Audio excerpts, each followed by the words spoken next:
Refine Awami League হচ্ছে IB Rahman, সাবের হোসেন চৌধুরী, শিরিন শারমিন চৌধুরী, এদেরকে নিয়ে কি নতুন করে একটি আওয়ামী লীগ তৈরি হচ্ছে? নতুন করে এরকমেরই আভাস পাওয়া যাচ্ছে বিভিন্ন দিক থেকে। এই বিষয়ে কথা হবে আরো যে প্রধানমন্ত্রী তারেক রহমান তার কিছু সিদ্ধান্ত কারো কারো কাছে সন্দেহজনক মনে হয়, কেউ কেউ সন্দেহ করে, কেউ কেউ সমালোচনা করে, আবার কেউ কেউ বাহাবা দেয়, কেউ কেউ বলে যে এগুলো লোক দেখানো, মানুষকে দেখানো, সস্তা জনসমর্থন নেয়ার জন্য।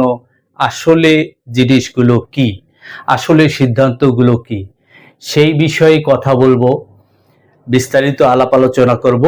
আর সেই আলাপ আলোচনা শুরু করার আগে আপনারা সবাই আমার দেশি আমার মা এই যে ইউটিউব চ্যানেল, এটাকে আপনারা সবাই বেল সহ সাবস্ক্রাইব করে আমার পাশে থাকবেন। সাথে সাথে আমার দেশি আমার মা যে ফেসবুক পেজ আছে সেটাও ফলো করে আমার সাথে থাকবেন। রাজনীতি হচ্ছে সামনাসামনি চোখে যেটা দেখা যায়, আমরা খবরে যেটা শুনি সেটা আসলে রাজনীতি না। রাজনীতির পিছনে যে ঘটনাগুলো ঘটে সেটাই হচ্ছে রাজনীতি। আমি সেই বিষয় নিয়েই কথা বলি, আর সেই বিষয়গুলো জানার জন্যই আমার চ্যানেলটাকে আপনারা বেল সহ সাবস্ক্রাইব করে ফলো করে আমার সাথে থাকবেন। সম্মানিত দর্শক শ্রোতা, এখন আসি আসল আলোচনায়।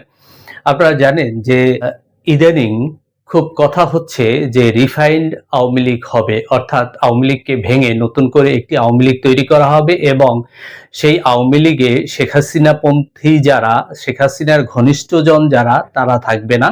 এটা শুধু পরিশুদ্ধ মানুষজন থাকবে, অর্থাৎ স্বৈরাচারী শেখ হাসিনার আমলে, এই ফ্যাসিস্ট হাসিনার আমলে অনেকেই অনেক অপকর্ম করেছে, অনেকে অনেক দুর্নীতি করেছে, হত্যাযজ্ঞের সাথে মিলিত ছিল, যারা বিভিন্ন রকম অপকর্মের সাথে ছিল, তাদেরকে বাদ দিয়ে যারা পরিচ্ছন্ন ছিলেন সেই সময়, যাদের গায়ে খুব বেশি কালি নেই, কাদা নেই, এই টাইপের মানুষদের নিয়েই একটি রাজনৈতিক দল হবে হয়তো, এবং সেটা নাম হচ্ছে রিফাইন্ড আওয়ামী লীগ। এরকম ভাবে কথা হচ্ছে বা কথা চলতেছে, পিছনে সবাই বলতেছে। আসলে কি সেটা সত্য?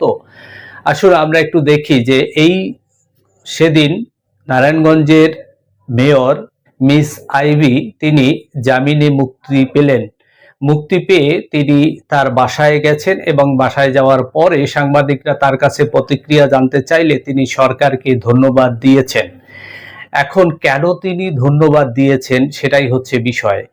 এখানে আমরা যেটা এই দীর্ঘ 16-17 বছরে দেখে আসছি, প্রতিহিংসা এমন একটা জিনিস, বা এমন ভাবে দেশের মানুষের রন্ধ্রে রন্ধ্রে পৌঁছে দিয়েছিল স্বৈরাচারী শেখ হাসিনা তার পার্শ্ববর্তী প্রভু দেশের পরামর্শে।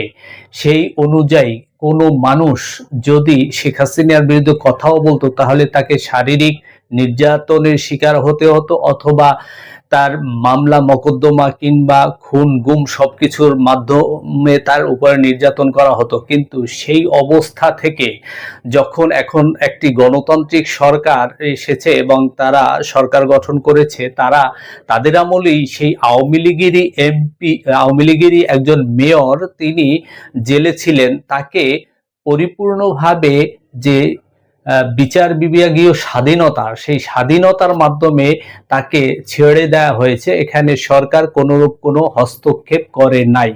এটা এখন মানুষের কাছে বড় আশ্চর্যজনক বিষয় মনে হয়, কারণ বাংলাদেশের যে 17 বছরের গতানুগতিক যে রাজনীতি ছিল, সেই রাজনীতির বাহিরে এসে এই ধরনের একটা ঘটনা ঘটা, যেটা বাংলাদেশের মানুষ এখন আর বিশ্বাস করতে পারছে না যে এরকমই কি হওয়া সম্ভব। কারণ মানুষ ধরে নিয়েছিলেন যে স্বৈরাচারী শেখ হাসিনা তিনি যেভাবে চালিয়েছেন, এই জনাব তারেক রহমান তিনিও হয়তো সেভাবেই দেশটাকে চালাবেন।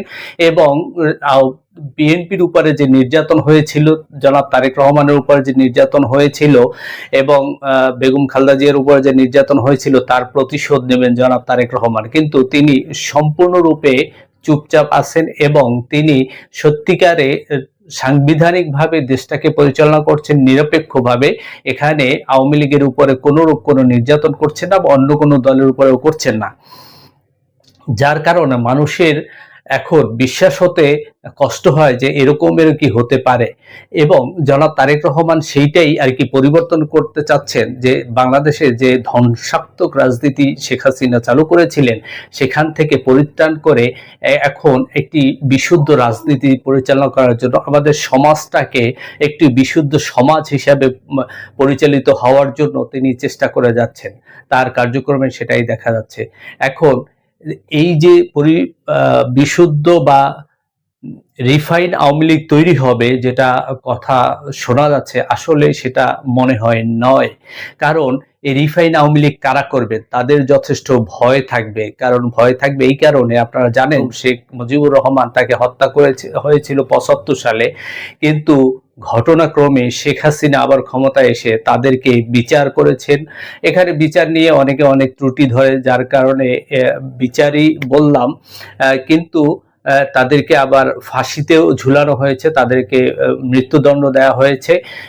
এবং আপনারা দেখেন যে এই বর্তমান প্রধানমন্ত্রী, তাকে যেভাবে নির্যাতন করা হয়েছিল সেই ২০০৭-৮ সালে, তখন অনেকে মনে করেছিলেন যে এই বিএনপি আর কোনোদিন ক্ষমতায় আসবে না, বা তারেক রহমান কোনোদিন দেশে আসতে পারবে না, তারেক রহমান কোনোদিন রাজনীতি করতে পারবে না। সেখানে সময়ের পরিবর্তনে আবার জনাব তারেক রহমান এখন বাংলাদেশের প্রধানমন্ত্রী, এবং তখন যারা তাকে নির্যাতন করেছিলেন তারাও এখন জেলে আছেন।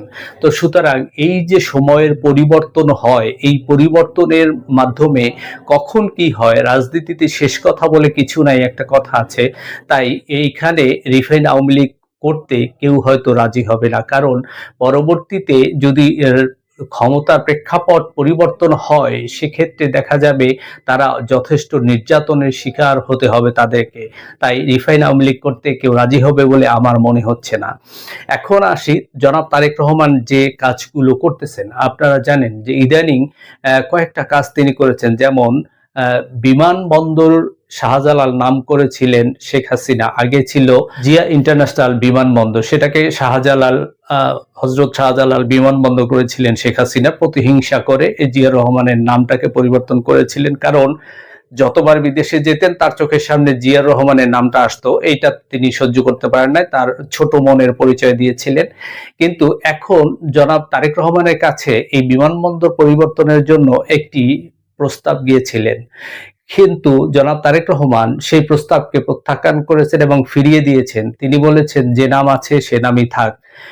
কারণ এখানে জনাব তারেক রহমান যথেষ্ট বড় মনের পরিচয় দিয়েছেন। আর একটা জিনিস হলো, আপনারা জানেন যে কেরানীগঞ্জে একটি জনশক্তি প্রশিক্ষণ কেন্দ্র আছে, যেটার নাম পরিবর্তন করে আমাদের প্রিয় মাতা বেগম খালেদা জিয়ার নামে করার জন্য প্রস্তাব দিয়েছিলেন জনাব তারেক রহমানের কাছে, কিন্তু সেটাকেও তিনি প্রত্যাখ্যান করেছেন এবং তিনি বলেছেন পারলে নতুন আর একটি তৈরি করে সেটার নাম দেন খালেদা জিয়ার নামে, কিন্তু ওইটা নয় যেটা আরেকজনের নাম দিয়ে গেছে। এই যে নাম পরিবর্তনের যে এই ছোট মনের পরিচয় শেখ হাসিনা দিয়ে গিয়েছিলেন, সেখান থেকে এটা জনাব তারেক রহমান যে কাজগুলো করছেন, এটা অত্যন্ত মানুষের কাছে প্রশংসনীয় এবং অত্যন্ত সুন্দর একটি কাজ, সমাজ পরিবর্তনের জন্য একটি কাজ।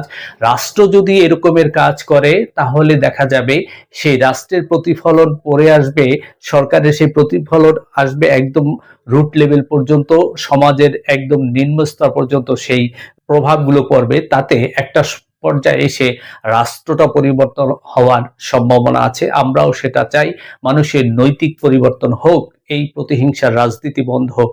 দ্বিতীয় আরেকটা জিনিস হচ্ছে, চিটাগংয়ের মেয়র জনাব শাহাদাত, ডাক্তার মোহাম্মদ শাহাদাত, তিনি একটা প্রস্তাব দিয়েছিলেন যেন তিনি আমেরিকা যেতে চান, মশা মারা কিভাবে মারে সেটা শেখার জন্য। সেই প্রস্তাবকেও জনাব তারেক রহমান ফিরিয়ে দিয়েছেন, কারণ আমরা জানি স্বৈরাচারী শেখ হাসিনার আমলে খিচুড়ি রান্না করার জন্য, খিচুড়ি রান্না শিখতে তারা হল্যান্ডে যেতে গিয়েছিলেন, এবং এরকমের ঠুনকো ঠুনকো বিষয় তারা সরকারের টাকা নষ্ট করে পৃথিবীর বিভিন্ন দেশ ঘুরেছেন, সেখান থেকেও জনাব তারেক রহমান এখন এই সবগুলোকেও বাদ দিয়ে দিয়েছেন। তিনি প্রকৃতভাবে মানুষের যেটা চায়, মানুষ যেটা পছন্দ করে, মানুষের কল্যাণ হবে যেটায়, জাতির কল্যাণ হবে যেটায়, বাংলাদেশের কল্যাণ হবে যেটায়, বাংলাদেশ উন্নয়ন হবে যাতে, বাংলাদেশের উন্নতি হবে যাতে, ঠিক সেরকম ভাবেই তিনি রাষ্ট্র পরিচালনা করে যাচ্ছেন এবং এটাই তার লক্ষ্য। কারণ তার বাবা শহীদ প্রেসিডেন্ট জিয়াউর রহমান তিনিও এভাবেই করেছিলেন, তারই সন্তান এভাবেই করেছেন। এবং শেখ হাসিনা যা করেছেন, তার বাবা হয়তো যেভাবে করেছেন তিনি এসে সেভাবেই করেছিলেন, যার কারণেই জনগণের কাছে প্রত্যাখ্যিত হয়ে তিনি দেশ থেকে পালিয়ে গিয়েছিলেন। এখন শেখ হাসিনার তো পালানের জায়গা আছে পার্শ্ববর্তী দেশ, কিন্তু জনাব তারেক রহমানের কিন্তু পালানের কোনো জায়গা নাই। তিনি প্রকৃতভাবে বাংলাদেশকে ওন করেন এবং বাংলাদেশেই তিনি থেকে যাবেন, যার কারণে তার প্রকৃতভাবে তিনি রাষ্ট্র পরিচালনা করতেছেন যাতে জনগণের কল্যাণ হয়, রাষ্ট্রের কল্যাণ হয় সেভাবেই। তো আমি আবারও আপনাদেরকে অনুরোধ জানাচ্ছি যে আমার দেশে আমার মা এই ইউটিউব চ্যানেলটাকে আপনারা সবাই বেল সহ সাবস্ক্রাইব করে আমার পাশে থাকবেন, এবং আমার দেশে আমার মা ফেসবুক পেজটাকেও আপনারা সবাই ফলো করে আমার সাথে থাকবেন। ধন্যবাদ সবাইকে। আসসালামু আলাইকুম ওয়া রাহমাতুল্লাহি ওয়া বারাকাতুহু।